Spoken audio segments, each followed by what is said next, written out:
നിങ്ങളുടെ സ്വപ്നങ്ങളെ പിന്തുടരാൻ ആഗ്രഹമുണ്ടോ? ജോലി തിരക്കാണോ തടസ്സം?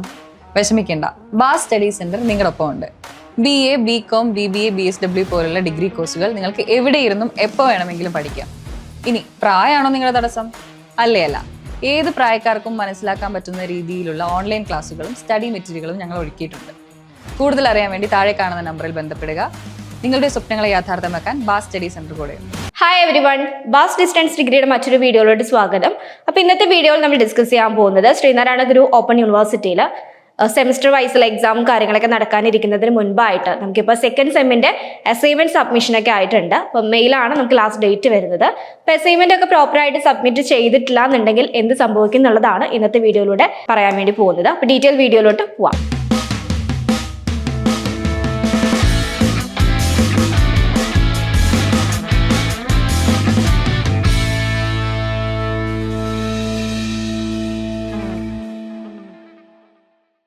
ശ്രീനാരായണ ഗുരു ഓപ്പൺ യൂണിവേഴ്സിറ്റിയിലേക്ക് അഡ്മിഷൻ എടുക്കാൻ താല്പര്യപ്പെടുന്ന വിദ്യാർത്ഥികളാണ് നിങ്ങളെങ്കിൽ താഴെ കാണുന്ന നമ്പറിൽ കോൺടാക്ട് ചെയ്യുക. അപ്പം നമ്മൾ പറഞ്ഞതുപോലെ തന്നെ ശ്രീനാരായണ ഗുരു ഓപ്പൺ യൂണിവേഴ്സിറ്റിയിൽ ഇപ്പോൾ അസൈൻമെന്റും കാര്യങ്ങളൊക്കെ സബ്മിറ്റ് ചെയ്യുന്ന ടൈമാണ്, അല്ലെങ്കിൽ എല്ലാവരും റിട്ടേൺ ചെയ്തുകൊണ്ടിരിക്കുന്ന ടൈമായിരിക്കും. അപ്പോൾ ഒരു സബ്ജക്റ്റിന് നമുക്ക് 2 അസൈൻമെന്റ് ആണ് വരുന്നതെന്ന് എല്ലാവർക്കും അറിയാം. അങ്ങനെ ടോട്ടൽ നമുക്ക് 8 സബ്ജക്റ്റ് ഉണ്ടായിരിക്കും. അപ്പോൾ അസൈൻമെന്റ് പ്രോപ്പറായിട്ട് റിട്ടേൺ ചെയ്ത് നിങ്ങൾ പ്രോപ്പർ ടൈമിൽ തന്നെ സബ്മിറ്റ് ചെയ്യണം. അതായത് ഇനിയിപ്പോൾ ഗ്രേഡ് കാർഡ് കിട്ടുന്നതാണെങ്കിലും അല്ലെങ്കിൽ ഫൈനൽ റിസൾട്ട് വരുന്ന ടൈമിലാണെങ്കിലും നമുക്ക് അസൈൻമെന്റും കൂടെ കംപ്ലീറ്റ് ആയെങ്കിൽ മാത്രമേ നമുക്ക് ആ ഒരു റിസൾട്ട് യൂണിവേഴ്സിറ്റി പബ്ലിഷ് ചെയ്യത്തുള്ളൂ. ഇപ്പോൾ ഏതൊരു സ്റ്റുഡൻ്റ് ആണെങ്കിലും നമുക്ക് പ്രോപ്പറായിട്ട് അസൈൻമെന്റിന് ശേഷം നമ്മൾ ടേം ആൻഡ് എക്സാം ആണ് എഴുതാറുള്ളത്.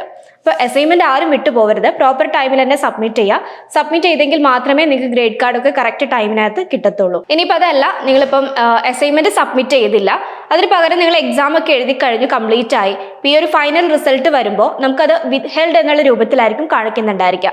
കാരണം ഈ ഒരു അസൈൻമെന്റിലൂടെ നിങ്ങളുടെ അസൈൻമെന്റിന്റെ മാർക്ക് കൂടെ ആഡ് ചെയ്ത് ചെയ്യുമ്പോഴാണ് നമുക്ക് ആ ഒരു റിസൾട്ട് കംപ്ലീറ്റ് ആവുന്നത്. അപ്പോൾ അതുകൊണ്ട് മസ്റ്റായിട്ടും നമുക്ക് അസൈൻമെന്റ് സബ്മിറ്റ് ചെയ്യണം.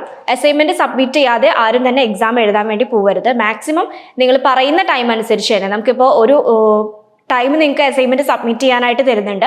അതിനുശേഷം നിങ്ങൾക്ക് ഫൈനോട് കൂടിയും അസൈൻമെന്റ് സബ്മിറ്റ് ചെയ്യാവുന്നതുമാണ്. നമ്മുടെ ഇവിടുത്തെ സ്റ്റുഡൻസ് ആണെന്നുണ്ടെങ്കിൽ അസൈൻമെന്റും കാര്യങ്ങളൊക്കെ നിങ്ങൾക്ക് പ്രോപ്പർ ടൈമിൽ തരുന്നുണ്ട്. അതൊക്കെ നിങ്ങൾ റിട്ടേൺ ചെയ്ത് പ്രോപ്പർ ടൈമിൽ സബ്മിറ്റ് ചെയ്താൽ മതി. ഇനിയിപ്പോൾ അതല്ല, പുറത്തു നിന്നുള്ള കുട്ടികളാണെന്നുണ്ടെങ്കിൽ ഇതുപോലെ പ്രത്യേകം ശ്രദ്ധിക്കുക.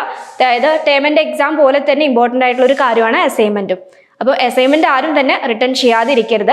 റിട്ടേൺ ചെയ്ത് പ്രോപ്പർ ടൈമിൽ തന്നെ എല്ലാവരും തന്നെ സബ്മിറ്റ് ചെയ്യാൻ വേണ്ടി ശ്രദ്ധിക്കാം. അപ്പോൾ ഇത്തരത്തിലുള്ള കാര്യങ്ങളൊക്കെ പ്രത്യേകം ശ്രദ്ധിക്കണം. അതുപോലെ തന്നെ ഫൈനൽ റിസൾട്ട് വരുന്ന ടൈമിൽ ഒരുപാട് പ്രോബ്ലംസ് നിങ്ങൾക്ക് നേരിടേണ്ടതായിട്ട് വരും. അപ്പം വിത്ത്ഹെൽഡ് ആയിട്ടായിരിക്കും നിങ്ങൾക്ക് ഈ ഒരു അസൈൻമെന്റ് സബ്മിറ്റ് ചെയ്തിട്ടില്ല എന്നുണ്ടെങ്കിൽ കാണിക്കുക എന്നുള്ളത് എല്ലാവർക്കും അറിയായിരിക്കും. അപ്പം അതുകൊണ്ട് പ്രോപ്പർ ടൈമിൽ അസൈൻമെന്റ് പ്രത്യേകം അത് സബ്മിറ്റ് ചെയ്യാൻ വേണ്ടി ശ്രദ്ധിക്കുക. അസൈൻമെന്റുമായി ബന്ധപ്പെട്ട് മറ്റെന്തെങ്കിലും ഡൗട്ട്സോ കാര്യങ്ങളോ ഉണ്ടെങ്കിൽ നിങ്ങൾക്ക് താഴെ കമന്റ് ചെയ്യാവുന്നതാണ്. മറ്റൊരു യൂസ്ഫുൾ വീഡിയോയുമായി വീണ്ടും കാണാം. Thank you.